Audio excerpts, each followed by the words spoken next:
오늘 성경 말씀은 요한복음 9장 1절에서 7절까지의 말씀입니다. 신원준 청년 나와서 봉독해 주시겠습니다. 요한복음 9장 1절에서 7절 말씀입니다. 예수께서 길을 가실 때에 날 때부터 맹인된 사람을 보신지라. 제자들이 물어 이르되 랍비여, 이 사람이 맹인으로부터 난 것이 누구의 죄로 인함이니이까? 자기니이까 그의 부모니이까? 예수께서 대답하시되 이 사람이나 그 부모의 죄로 인한 것이 아니라 그에게서 하나님이 하시는 일을 나타내고자 하심이라. 때가 아직 낮음에 나를 보내신 이의 일을 우리가 하여야 하리라. 밤이 오리니 그때는 아무도 일할 수 없느니라. 내가 세상에 있는 동안에는 세상의 빛이로라. 이 말씀을 하시고 땅에 침을 뱉어 진흙을 이겨 그의 눈에 바르시고 이르시되 실로암 못에 가서 씻으라 하시니, 실로암은 번역하면 보냄을 받았다는 뜻이라. 이에 가서 씻고 밝은 눈으로 왔더라. 성경은 하나님의 말씀입니다. 아멘. 잠깐 기도하겠습니다. 하나님, 죄 가운데 있는 우리를 구원하시기 위해서 하나님께서 우리를 택하시고 우리를 믿게 하여 주셔서 하나님의 자녀 삼으신 것을 감사합니다. 또한 세상에 하고 싶은 일들이 너무나 많음에도 불구하고 하나님의 살아계심을 믿고 이 시간 예배의 자리로 우리를 불러주신 것을 감사합니다. 하나님, 당신의 살아계심을 믿습니다. 당신이 전능하심을 믿습니다. 때로는 우리가 세상의 일들로 말미암아 눈물을 흘리고 세상의 일들로 말미암아 우울해하고 세상의 일들로 말미암아 잠 못 드는 밤이 있을지라도 당신의 살아계심의 역사를 이 시간 나타내 주시기를 원합니다. 말씀하여 주옵소서. 그 말씀으로 말미암아 우리가 살아날 수 있도록 인도하여 주옵소서. 당신의 살아계심이 오늘 이 시간 함께하고 있음이 우리 가운데 경험되어지고 체험되어지는 시간들이 있을 수 있도록 인도하여 주옵소서. 예수님 이름으로 기도합니다. 평택 선곡교회는 제가 사랑의 빛을 가장 많이 진 교회 중에 한 교회입니다. 여러분들도 잘 아시는 것처럼 저희 아내가 선곡교회 출신입니다.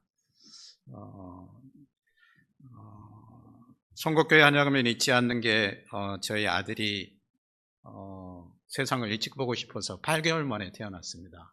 저희 아내가 갑자기 쓰러지고 이럴 때 그때 선교교회 모든 권사님들, 성도님들께서 기도해 주시고 또 병원에 찾아와 주셔서 위로했던 그 기억이 있습니다. 굉장히 사랑의 빛이 많이 있고 또한 항상 저희 선교 사역 가운데 기도해 주시고 후원해 주셔서 이 시간 다시 한번 감사하다는 말씀을 전하고 싶습니다. 가장 먼저 사진을 한 장 보면 좋겠습니다. 여러분 이 사진을 보냐면 여러분들은 무슨 감정이 드시고 무슨 생각이 드십니까?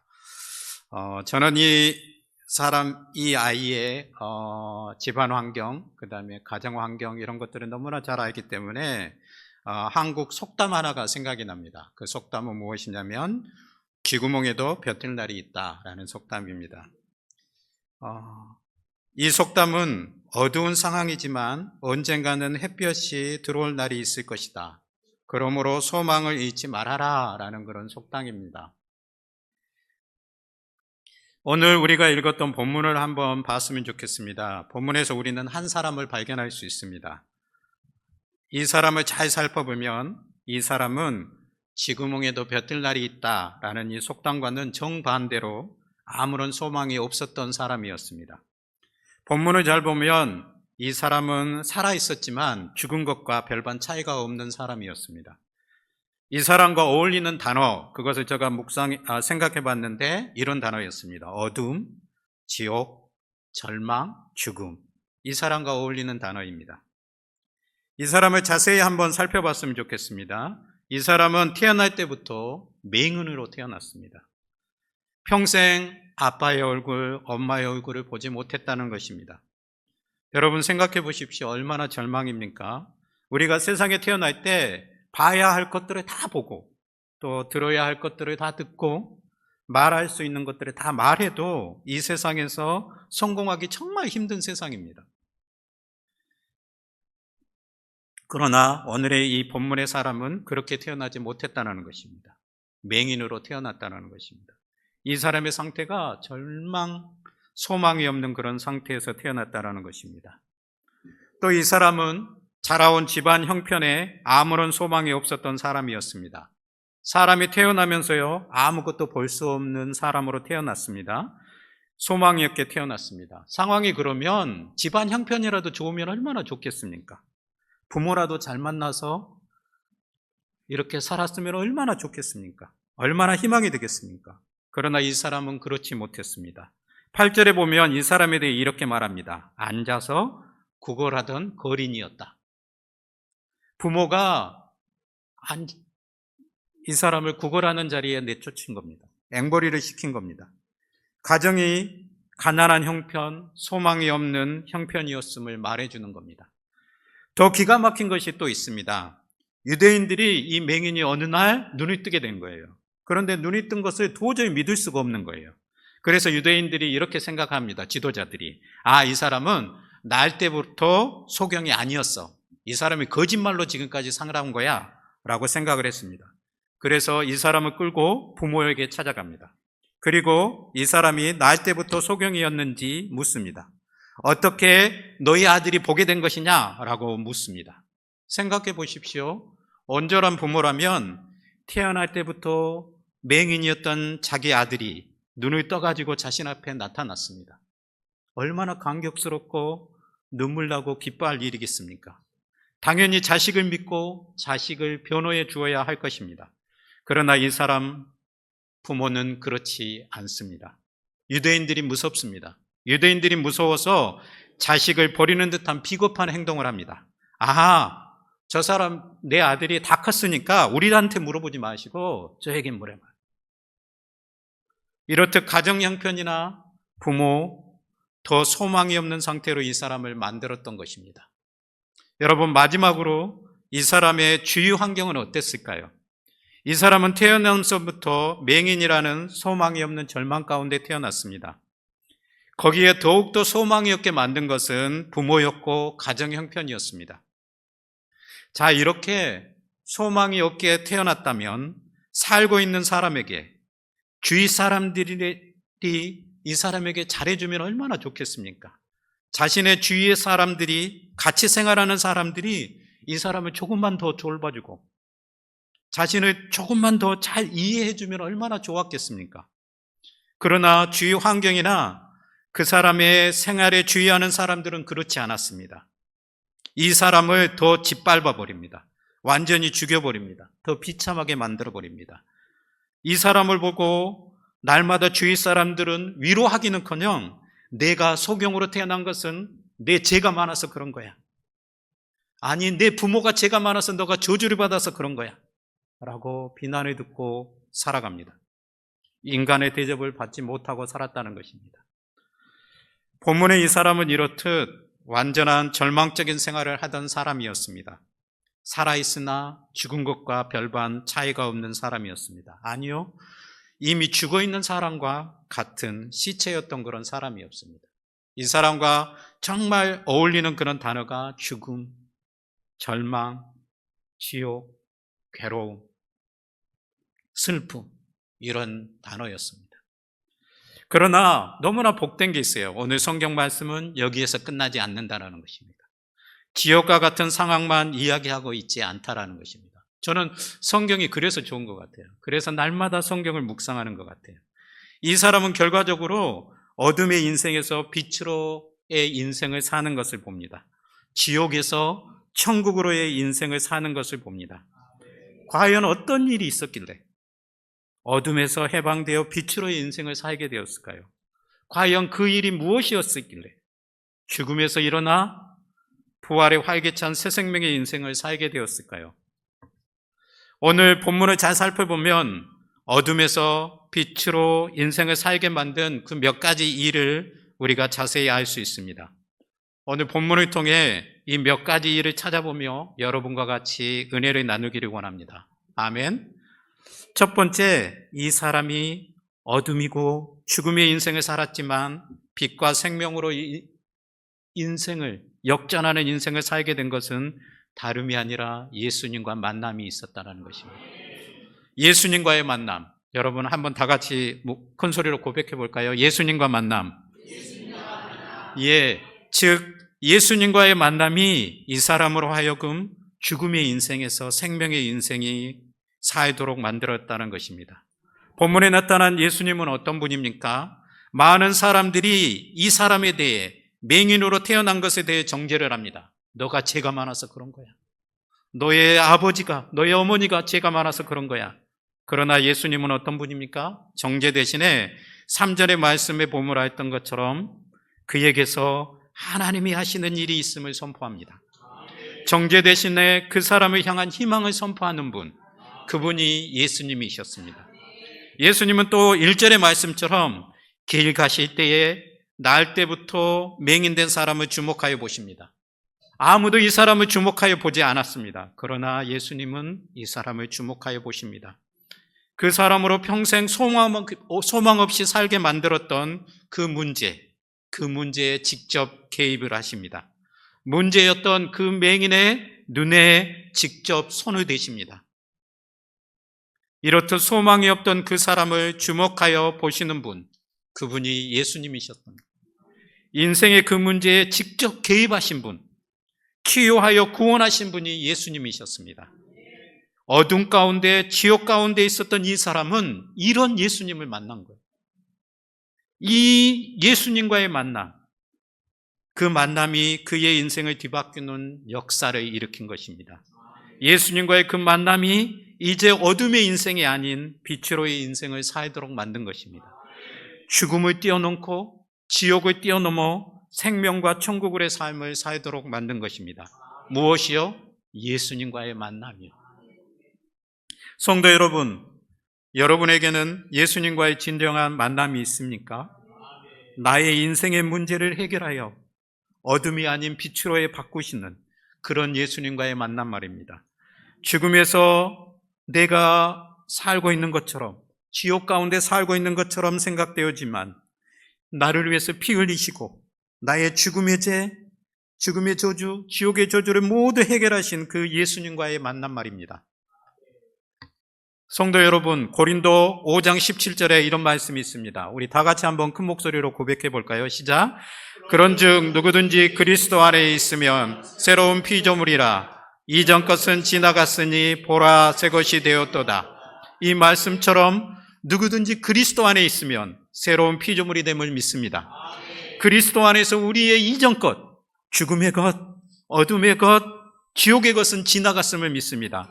보라, 이제 새 것이 되었음을 믿습니다.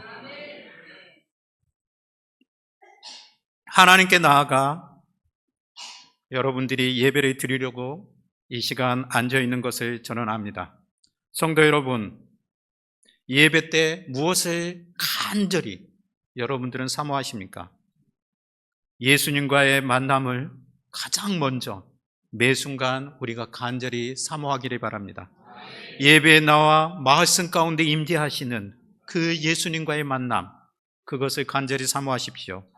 찬양 가운데 함께 하시는 그 예수님과의 만남을 간절히 사모하십시오. 예수님과의 만남은 그 어떤 사람의 인생을 새로운 피조물로 바꾸는 사건이었습니다. 사도 바울이 그랬습니다. 그 전에는 살인자요, 남을 비난하는 자요, 정죄하는 자였습니다. 그 사람의 눈에서 얼마나 살기가 돋았겠습니까? 그러나 다메섹 도상에서 예수님을 만났습니다. 이 만남을 통해서 이전 것은 지나가고 새 것이 되는 인생을 살게 됩니다. 사도 바울은 이 만남으로 인해 인생이 새로운 피조물로 뒤바뀌는 역사를 경험하게 됩니다. 요한복음 4장에 보냐면 사마리아의 한 여인을 우리가 잘 알고 있습니다. 얼마나 목이 마른지, 영적으로 육체적으로 목이 말라. 남편을 5이나 이렇게 바꿔봐도 목이 마릅니다.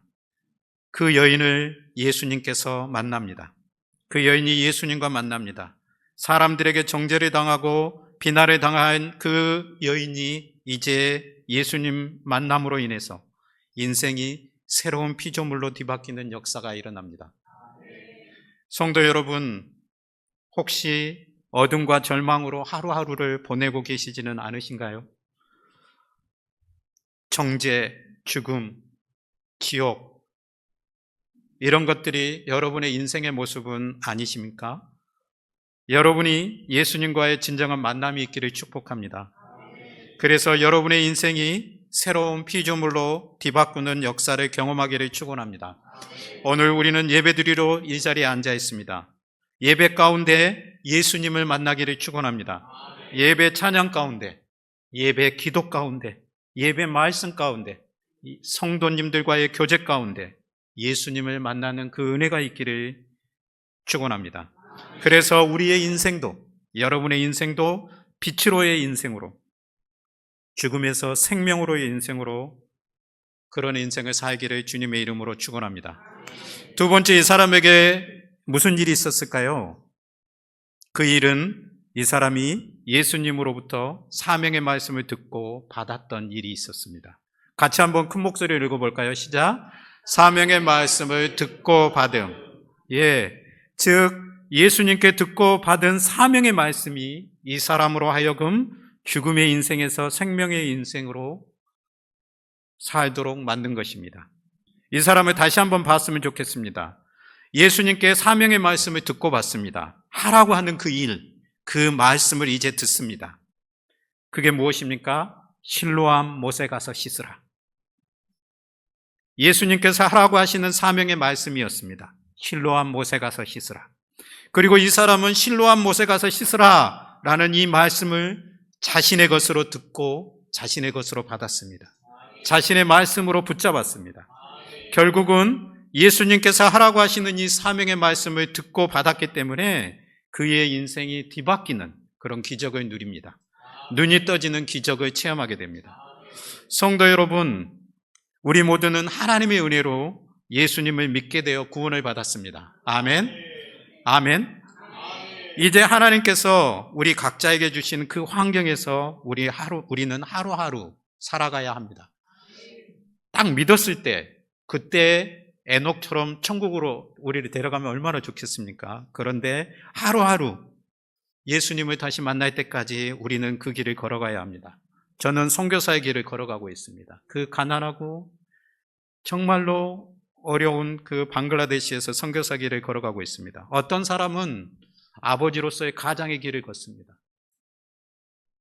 가족들을 모든 것들을 책임지기 위해서 그 길을 걸어가야 합니다. 어떤 사람은 아내의 길을 걸어가야 합니다.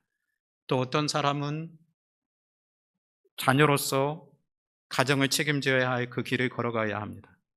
이 과정에 항상 좋은 일만 있으면 얼마나 좋겠습니까? 그러나 빗대고 행복하고 기쁜 일만 있으면 얼마나 좋겠습니까? 그러나 솔직히 그렇지 않은 것 같아요. 때로는 어둡고, 때로는 아프고, 때로는 괴롭고, 때로는 가슴이 답답하여 잠을 못 이루는 그런 하루를 보낼 때가 너무나 많습니다. 전 선교사이지만 그럴 때가 있습니다. 이럴 때 예수님께 듣고 받은 그 사명의 말씀이 여러분으로 하여금 죽음의 인생에서 생명의 인생으로 살도록 만들 것이다 라고 믿습니다.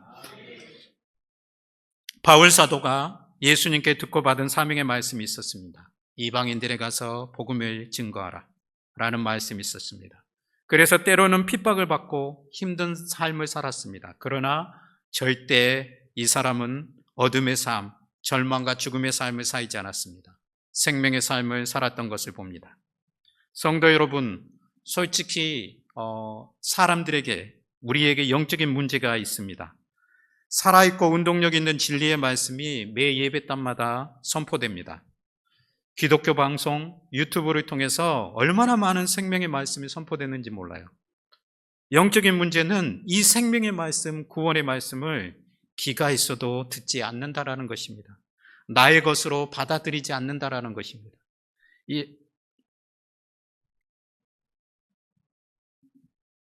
예수님이 사역하실 때를 생각해 보죠. 어둠, 죽음 가운데 있는 사람들, 그 사람들을 빛과 생명으로 인도해 주시는 사역을 하였습니다. 죄와 사망으로 또 구원받을 그 생명의 메시지를 전합니다. 그리고 이 말씀 듣는 사람들에게 반복하며 하신 말씀이 있었습니다. 무엇인지 아십니까? 그것은 귀 있는 자는 들을지어다. 귀 있는 자는 들을지어다. 왜죠? 듣는 사람들이 이 예수님의 생명의 말씀을 귀는 있어도 자신에게들에게 하는 생명의 사명의 말씀으로 듣지 않았기 때문입니다. 자신들에게 하는 구원의 말씀으로 받아들이지 않았기 때문입니다. 그래서 예수님께서 귀 있는 자는 들을지어다. 귀 있는 자는 들을지어다. 라고 계속 반복하여 말씀하시는 것입니다. 요한계시록에 보냐면 7교회에 하나님의 말씀이 선포됩니다. 각각 7교회에 때로는 칭찬, 때로는 꾸짖음을 합니다. 이 말씀을 선포하면서 그 교회의 각각 편지 마지막에 하신 말씀이 있습니다. 무엇인지 아십니까? 귀 있는 자는 성령이 교회들에게 하시는 말씀을 들을지어다. 예배 때 말씀을 듣는 여러분의 모습은 어떤지 돌아봤으면 좋겠습니까? 지금 목사님이 전하는 말씀, 이 말씀은 생명의 말씀이야. 구원의 말씀이야. 내가 전심으로 듣자. 나의 것으로 듣자. 나의 것으로 받아들이자. 라는 이런 간절함을 갖고 여러분들이 말씀을 듣고 있나요? 귀 있는 자는 들을지어다. 혹시 이 말이 여러분을 향한 예수님의 외침은 아니십니까? 귀 있는 자로 생명의 말씀을 들으십시오. 자유케 할 그 말씀을 듣고 받아들이십시오.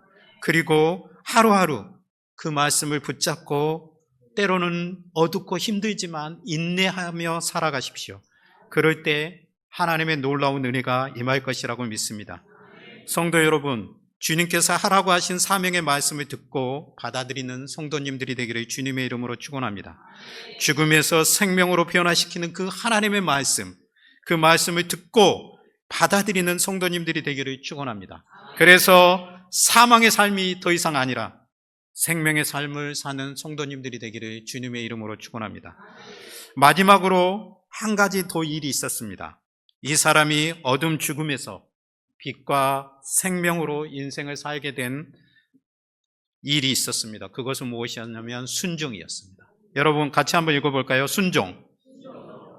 즉 순종이 이 사람으로 하여금 죽음의 인생에서 생명의 인생을 살도록 만들었다는 것입니다. 7절에 보냐면 예수님이 하라고 하신 사명의 말씀에 이 사람이 어떻게 반응했는지 잘 나와 있습니다.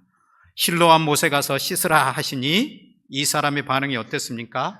이에 가서 씻고 입니다. 가서 씻으라 하시니 이에 가서 씻었다. 가서 씻으라 한 이 말과 이에 가서 씻었다라는 이 말 사이에 아무런 말이 없습니다. 아무런 자기 계산이 없었다는 것입니다. 여기에는 아무런 자기 고집이 없었다라는 것을 말합니다. 단지 예수님께서 하신 그 말이 길이요 진리요 생명으로 인도함을 믿고 순종했다는 것을 말합니다. 우리가 읽었지만 예수님의 행동과 말씀은 상식적으로 이해가 되지 않습니다. 여러분 이해가 됩니까? 갑자기 뜬금없이 침을 진흙에 뱉습니다. 침을 뱉어 진흙을 만듭니다. 그리고 이 사람 눈에 붙이는 일을 합니다. 이거는 예수님이 기적을 베푸실 때 많은 일이 아니었습니다. 아주 생소한 일이었습니다. 그리고 실로암 못에 가서 씻으라 라고 이렇게 말을 합니다. 그게 쉬운 일이었을까요? 그러나 이 사람은 자기 나름의 계산이 없었습니다. 고집이 없었습니다. 단지 예수님의 말씀에 순종하는 것만 있었습니다. 그러자 어떻게 됩니까? 밝은 눈으로 돌아오는 기적을 체험하게 됩니다. 어둠에서 빛으로 인생을 살게 되는 기적을 체험하게 됩니다. 성도 여러분, 말씀에 순종하는 것, 그것이 우리의 인생의 기적을 체험하는 비결임을 믿습니다. 십자가의 도에 순종하는 것, 어둠의 인생을 끝내는 비결임을 믿습니다. 주께서 하라고 하시는 그 말씀에 순종하는 것, 그것이 실패와 절망의 우리들의 인생을 역정시킬 수 있는 비결임을 믿습니다. 사랑하는 성도 여러분, 하나님의 말씀은 살아있고 운동력 있는 진리의 말씀입니다. 그 진리 안에서 우리가 자유함을 믿습니다. 그리하여 우리의 절망과 좌절의 상황을 변화시킬 수 있는 그 능력이 이 말씀 안에 있다고 우리는 믿습니다. 말씀에 의지하여 피 흘려 죽으신 예수님을 마음에 받아들이며 살지 않으면 우리에게 새 생명의 역사는 없습니다. 말씀을 믿고 그물을 던지는 순종이 없다면 이전 것은 지나갔으니 보라 새 것이 되었도다 하는 새로운 피조물의 기적을 풍성히 우리가 누릴 수 없을 것입니다. 이 사람에 대해서 제가 말했는데 이 사람을 좋아하는 이유가 또 있습니다. 그것은 무엇이냐면 저의 어렸을 때 모습과 너무나 닮았기 때문입니다. 저희 아버지가 고1 때 돌아가셨습니다. 얼마나 가난했는지 저는 아직도 잊을 수가 없습니다. 그런데 제가 고2 때 예수님을 만났습니다. 그날을 잊을 수가 없습니다. 그날의 아침 거리를 걷는데 그 행복함을 잊을 수가 없습니다. 환경은 변하지 않았지만 이제는 어둠이 아닌 빛으로의 인생으로 변화시키시는 그날을 저는 잊을 수가 없습니다. 또 사명의 말씀을 받는 날이 있었습니다. 내 눈물이 필요한 것, 내 기도가 필요한 것, 내 땀 흘림이 필요한 곳으로 너는 가라.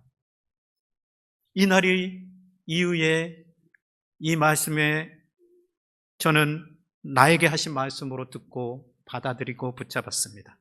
그래서 때로는 중국으로 이렇게 갔습니다. 중국 사진 한번 보여드릴게요. 저희 가정이 중국으로 이렇게. 그 다음에는 필리핀으로 가서 또 생활을 한 적이 있었습니다. 그리고 또 아프리카로 파송되어서 사역한 적이 있습니다. 지금은 무슬림이요 힌두권인 방글라데시에서 사역을 하고 있습니다. 이렇게 선교 사역을 할 때마다 저는 하나님의 말씀을 붙잡으려고 아침마다 새벽마다 일어나 말씀을 묵상합니다. 말씀을 묵상하면 할수록요 하나님이 저에게 하시는 말씀이 있습니다. 금수야, 내가 목사고 선교사인가 한다. 그러나 그것이 얼마나 중요하니? 중요하지 않다. 내가 선교 사역한다고 어렵고 힘들지만 중국으로, 때로는 필리핀으로, 때로는 아프리카 그 보츠와나로, 지금은 방글라데시로 가서 이방인으로 사는 거 내가 안다. 그러나 그것이 뭐가 중요하니?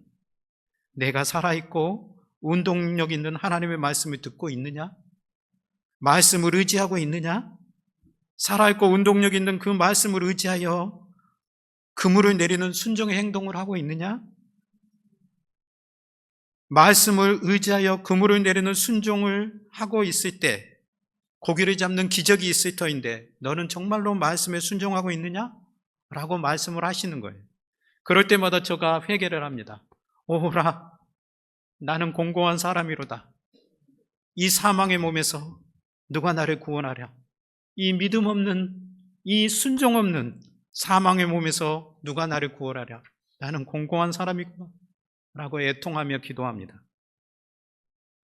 성도 여러분, 저는 여러분에게 간절히 바라며 기도하는 것이 있습니다. 여러분이 날마다 하루하루 주님의 말씀을 듣고 순종하기를 기도합니다. 말씀을 듣고 순종함으로 여러분들을 향한 하나님의 기적들을 체험하기를 기도하며 축원합니다. 그래서 여러분의 인생도 이제는 어둠의 인생이 아닙니다. 이제는 죽음의 인생이 아닙니다. 이제는 지옥의 인생이 아닙니다. 빛으로의 인생, 생명으로의 인생, 천국으로의 인생을 사는 그런 성도님들이 되기를 주님의 이름으로 축원합니다. 다 같이 기도하시겠습니다. 하나님, 나면서부터 맹인된 한 사람을 우리가 묵상하며 보았습니다. 우리의 모습과 너무나 닮아 있는 것을 고백합니다. 나면서부터 아무런 소망이 없는, 부모로부터의 아무런 소망이 없었던, 가정 형편으로부터의 아무런 소망이 없었던, 또한 주위 사람들조차도 그 사람을 저주했었던 사람, 우리의 모습과 너무나 닮아 있습니다. 하나님, 그러나 이 사람에게 예수님을 만나는 놀라운 은혜가 있었습니다. 예수님의 사명의 말씀이 들려지고 예수님의 사명의 말씀이 받아들여지고 붙잡는 그 놀라운 은혜가 있었습니다. 순종하는 놀라운 은혜가 있었습니다. 그래서 이 사람이 죽음으로 인생이 아니라 생명으로 인생을 사는 것을 보았습니다. 이 사람이 지옥으로 인생이 아니라 천국으로 인생을 사는 것을 우리가 보았습니다. 주님, 우리도 이런 인생을 살 수 있도록 인도하여 주옵소서. 날마다 예수님의 임재를 경험할 수 있도록 인도하여 주옵소서.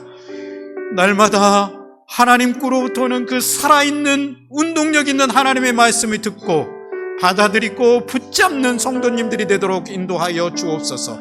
또한 그 말씀을 순종하는, 인내함으로 순종함으로 하루하루를 걷는 그런 성도님들이 되도록 인도하여 주옵소서. 그리하여 죽음의 인생이 더 이상 우리의 인생이 되지 않도록, 지옥의 인생이 더 이상 우리의 인생이 되지 않도록, 생명의 인생이 우리의 인생이 되도록, 천국의 인생이 우리의 인생이 되도록 하나님 인도하여 주옵소서.